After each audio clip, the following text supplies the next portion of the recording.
Hey everybody, I'm Dr. Michael Hartley with Action Coach. What needs to pivot in my business, kickstart your day, get you refocused, because business is changing daily right now. We're going to continue our focus on you with a very simple formula that we look at implementing across the board with wherever you're at. And I'm not going to use this, I'm going to bring it forward a little bit. So the formula is pretty straightforward. It is be times do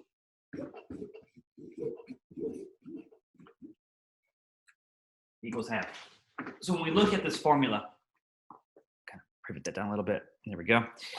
Be times do equals have. When we, if we just focus in life on the things that we need to do, we become very busy. And then oftentimes that's where it ends. It's where you see people plateau, right? If I just work harder, I'll have more. Unfortunately, that's not necessarily the case. As an example, why is it that the majority of people that go and win the lottery, millions of dollars, end up bankrupt? It's because, candidly, they weren't who they needed to be first. You see, when we focus on both parts of this formula, we can then achieve the things that we want to have. And if you don't understand what you want to have, that becomes the first step, candidly. Because we have to know where this whole thing is going. What's our destination point? What are we looking to get out of all of this? So we got to know what we want to have. What are those things in life that you want to have? How does that play out? In what time frame? Have you clearly outlined exactly the things that you want to have? Have you created a vision board? When you dream, do you dream small? Do you dream big? A whole nother episode is going to be specifically on that kind of stuff. But for today, we're just going to focus on, you need to understand what you want to have. So that way we can then go figure out who we need to be in this process and then what we need to do. If we just focus on one aspect of it or the other, we don't end up getting the end result that we want. So we have to focus on who we need to be. Who do you need to be as the leader of your business? Who do you need to be in this moment? Who do you need to be multiplied by the things we need to do? So first step is the be. How do you identify who you need to be? Well, again, you start with the end in mind. What do you want to have? And then you say, okay, so if I am going to own a business with 100 employees doing 10 million in business or whatever your have is, because we talk about personal goals and then making the business give us those goals, right? What do we need? So I want to have this kind of lifestyle. I want to be able to give this kind of money back. I want to be able to donate. I want to be able to provide or have these trips or whatever the have is for you, whatever that is. There's no right or wrong. It's whatever you want to have. Then we say what does the business need to do or businesses to give you this end result? Now we understand who we need to be to get to that point. And so when you look at this, you have to make the decision on, am I going to take ownership and accountability and responsibility for this, or am I going to be reactive, which is the second point.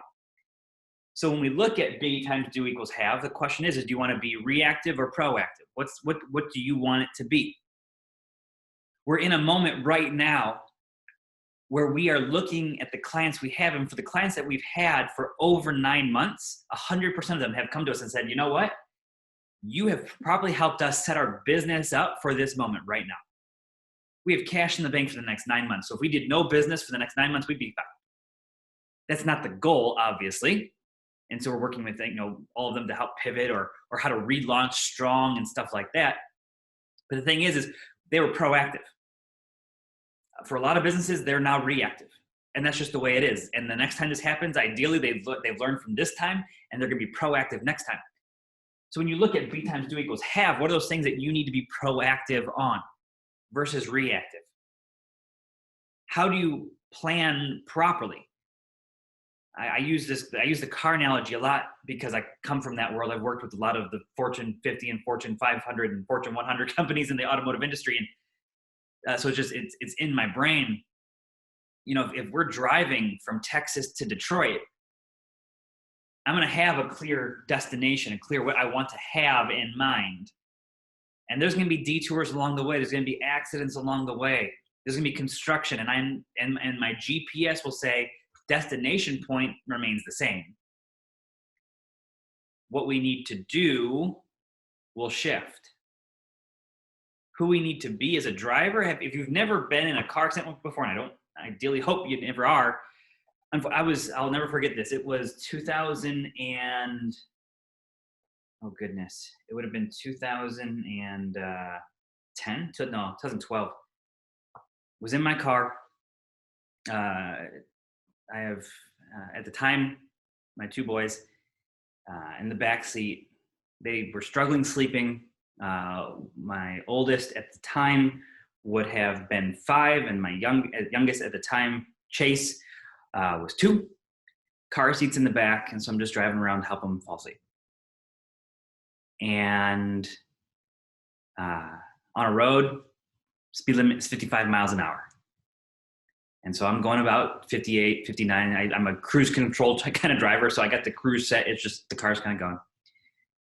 And an F-150 decides, with nobody else on the road, no one behind me, that he couldn't wait an extra 30 seconds to turn, because so I'm going this way, he's going to turn left.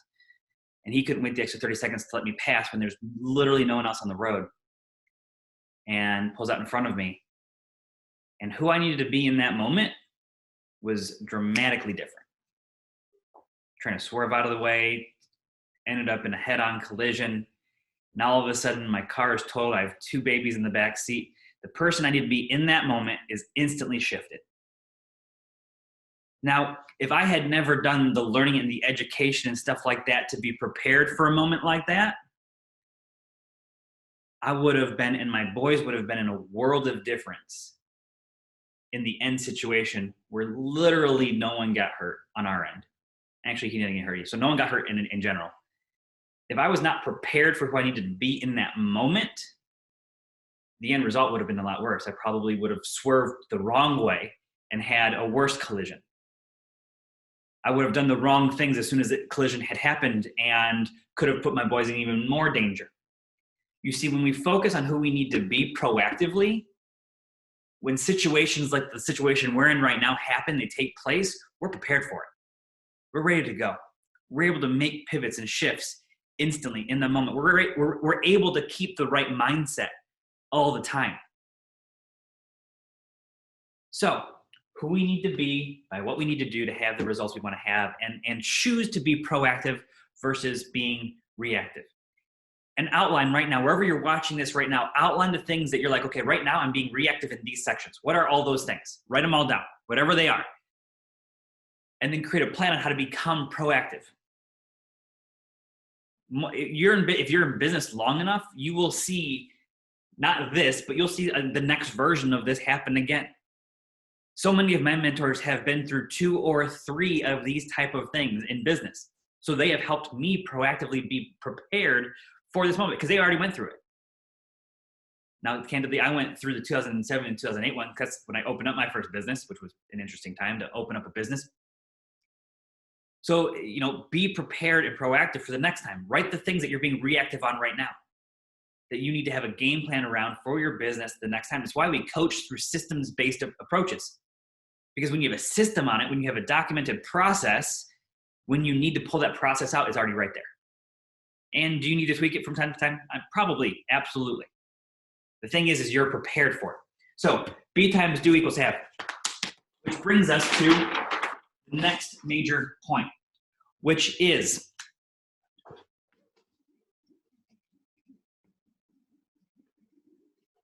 pressure. 2 different types of pressure. We call this perturbation. So there's perturbation that takes place, which is, as an example, the simplest example is if you have a stove, you put a pot of water on it, you add heat, it starts to boil. That's perturbation. It's pressure. It's constant pressure. So you have positive pressures and you have negative pressures. So what are those positive pressures that you have in your life right now? And what are the negative ones? So when we look at all this, there's a lot of negative pressure happening in life right now. Very, very candidly, there's a lot of negative pressure taking place right now. I was on a call with 8 different business owners yesterday, and all 8 were struggling with their mindset in the moment. I was like, okay, we need to shift this in this moment right now. Because we're not becoming the person we need to be. Going back to the previous point, who you need to be in this moment is positive. Who you need to be is a leader. So we have to take and look at these negative pressures and remove them. Remove our mindset around them. Turn them into positive pressures. And then you should have people in your life in general that help apply the right type of pressure for you. So what are those type of right pressures? What are the negative ones that you need to remove? Again, wherever you're watching this, outline those out, because if it's written down, now we can do something with it.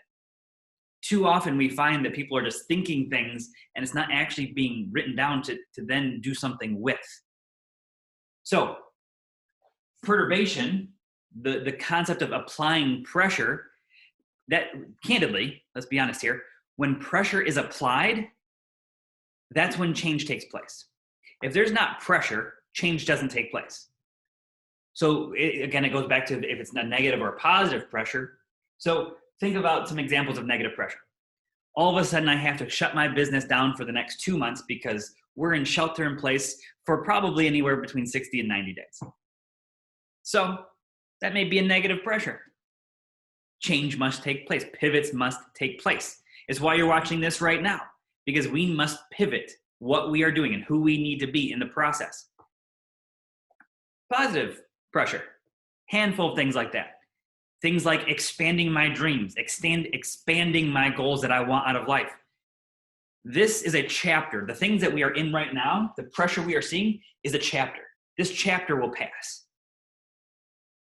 And when we look at the grand scheme of all this stuff, when you look at the money that the government's just going to pour into this, unfortunately, a lot of businesses didn't have their systems set up and processes set up and business set up to have the right amount of money in their account. So most businesses need the government to come help. What's exciting for us is when we get to see the opportunity to then help apply the right type of pressure in businesses, so that way the next time this happens, they have the cash in the bank and they're good to go. Because this will happen again. It may not happen soon. History repeats itself. So we'll find ourselves in a business economy like this again at some point. We're going to be prepared for it. So when we look at how change takes place, it happens because of pressure. So again, just like I asked you earlier, what are those things that you're currently being reactive on that you should have been proactive on? You're going to take that and take action on it. What are those current things that are negative pressure that you need to help become positive pressure in the moment? What are those things? How do you take something like, I'm stuck in my house, and make that positive? Maybe it's something that you need to pivot in your business. Maybe what you offer needs to be something completely different for this chapter of life. Because this chapter will pass. Again, there is a definitive moment when this will be passed. When is it? Most likely in the next 3 months. And then we got to look at another 2 to 3 months of the economy kind of getting back to normal. All in, we're probably looking around Halloween for life to get back to what it was 3 months ago. Very candidly, on the date that this is recording, which is on April 7th. That's the longevity of this whole thing, to look at the entire chapter. You have the first part, which is the virus piece, and then you have the economy piece, which is the second part. And we don't know. There's a lot of unknowns, and we're going to figure this out as we go. The thing is, though, there's a lot of negative pressures that are causing every business, you and I, to make pivots and make change. How do you add more of this type of pressure in your life versus this one? How do you choose that process? Which brings us to the final point today, which is then along the way,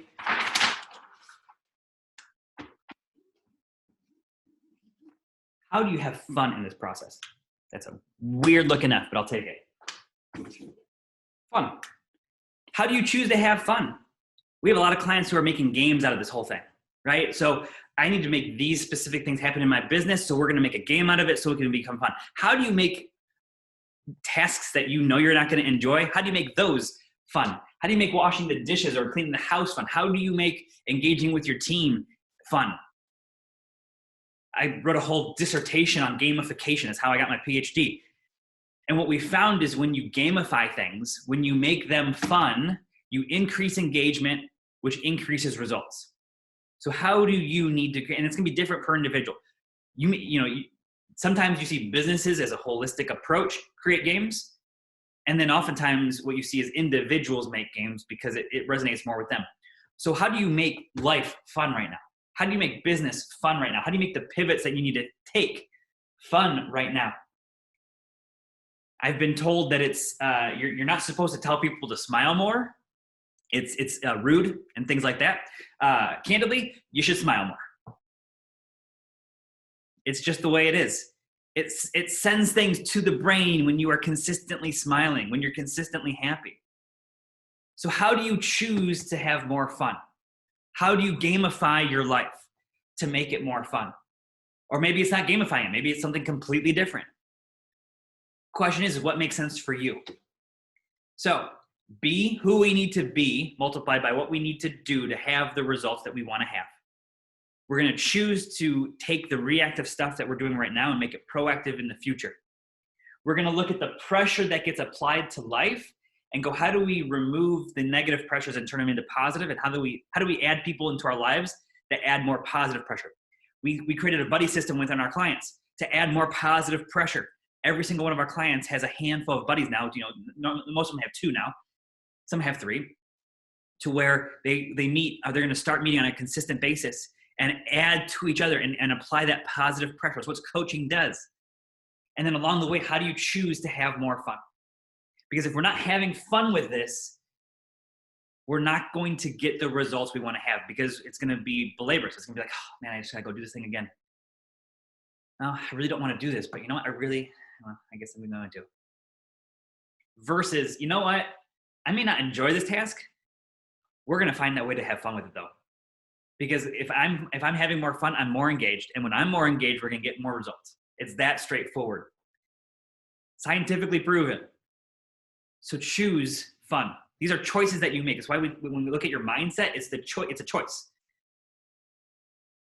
Between stimulus and action is your opportunity to make a choice. The question is what's the choice you're going to make?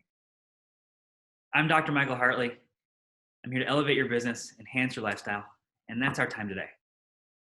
If you have questions, type them into the Q&A. I'm happy to answer a few before we get you kicked off and take action out of all of this today.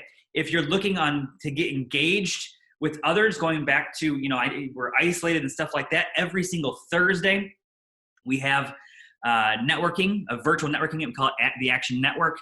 Actually, here we go. Here's a little bit of information. You go to dmh.actioncoach.com/networking. All the information will be right there. First 2 weeks are absolutely complimentary unless you are a client, in which case all weeks are complimentary when you're a client of ours. And once you fully join in, we're going to throw in an extra 4 weeks of our online education and a complimentary session on what needs to pivot in your business. I highly encourage you to get plugged in because when you're plugged into others right now, when we are isolated, it's amazing. I mean, we're watching the community grow of business owners, which is really kind of cool. And one of the things that we ask, we ask at the end, what's the value you received on a scale of 1 to 10? And we got all 8s and 9s and some 10s, which was really phenomenal. And so every single person who's joined, we've asked them to bring one additional person.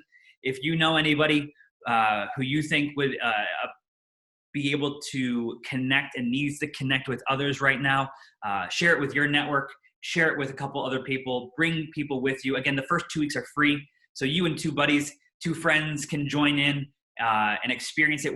I guarantee it's the only networking group where we guarantee that we're adding value to your business every single week because we do things differently. And so I encourage you to check it out.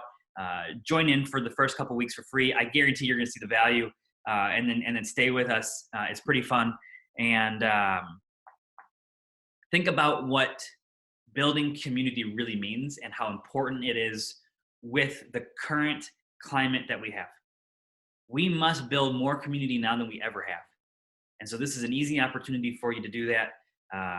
And when you find value, the investment per month is really low. It's $47 a month to stay in for every week networking in a place where we're guaranteeing you're gaining value every single week. So I encourage you to to join in. Check it out. All the information is right there, dmh.actioncoach.com/networking. And if you have questions based off of what needs to pivot right now, setting the right goals, how to have fun, any of those topics that we talked about today, please jot that in there. And if you are watching this and you haven't watched the past ones or were unable to join, because we do this every weekday morning, they're all on YouTube. You can go check them all out. They're all 15 to 20 minutes, quick snippets, easy way to start or end your day, either one. We're getting a lot of feedback on people who are like, you know what, for me, it's better to end my day with this. So they're watching these on YouTube because we post them at 9 o'clock every night. So it's kind of cool to see that. So if you have questions, type them in. If not, make it an amazing rest of your day. Make it an amazing rest of your week. Choose fun. Choose to be the person that you need to be. Bye for now, everybody.